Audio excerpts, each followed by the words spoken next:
Hello once again, ladies and gentlemen. Final Jesus 83, coming at you with another episode of Matt's Reviews. I've been doing some side projects, expanding on them a little bit, but thought I'd come back to where we began and give you another video game review.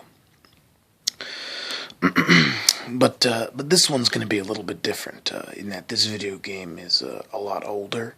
A lot of people have played it. A lot of people like it.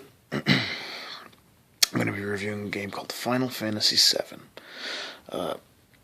Now, the Final Fantasy series has always been an interesting beast, in my opinion.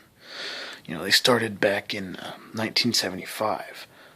Was one of the first arcade cabinets ever released. Many would consider it the first-person shooter of all time. And the series, it kind of continued on from there. It was very popular, but as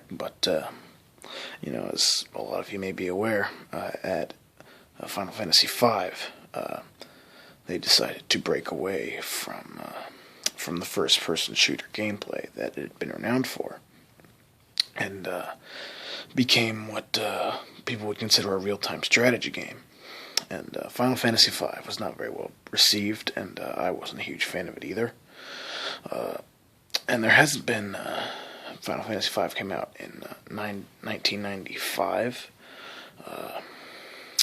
and there wasn't very much news from Final Fantasy until 2002, when they announced Final Fantasy VII. A lot of people were confused about why they would skip from 5 to 7. I believe the people at the company said it was because they wanted to get as far away from number 5 as possible, so they skipped the entire number 6.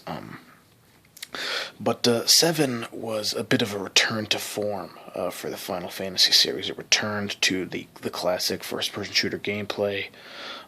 It had a brand new story, all new characters, but in the same setting as the other 4, other than 5.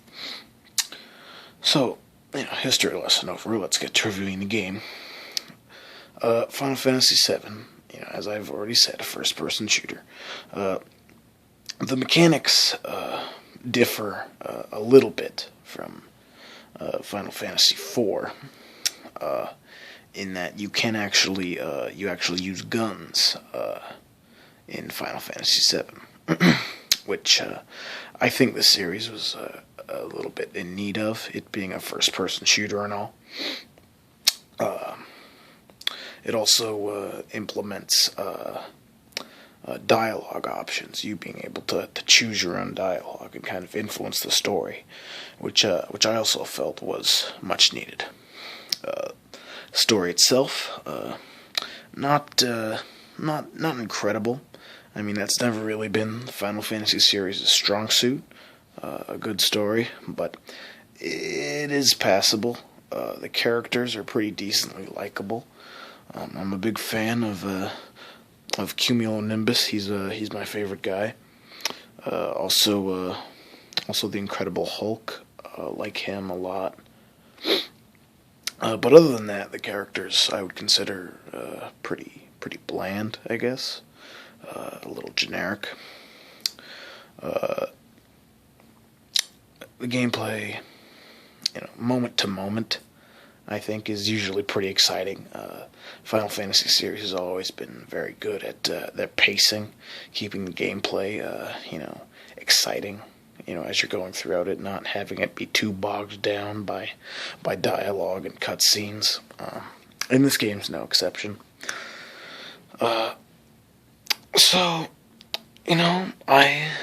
I was really impressed with this game when I first bought it when I was younger, back in 2002. And this was one of the games I grew up with, and it actually made me go back to the older Final Fantasy games.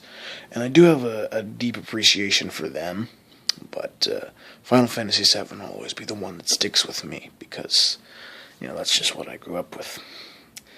And I realize it is a bit redundant, to review a game that so many other people have reviewed over the years. But I guess I just wanted to throw my 2 cents, throw my hat in the ring, I guess you could say. But to give it a rating, I would give Final Fantasy VII, the real Final Fantasy, 5 out of 5 stars.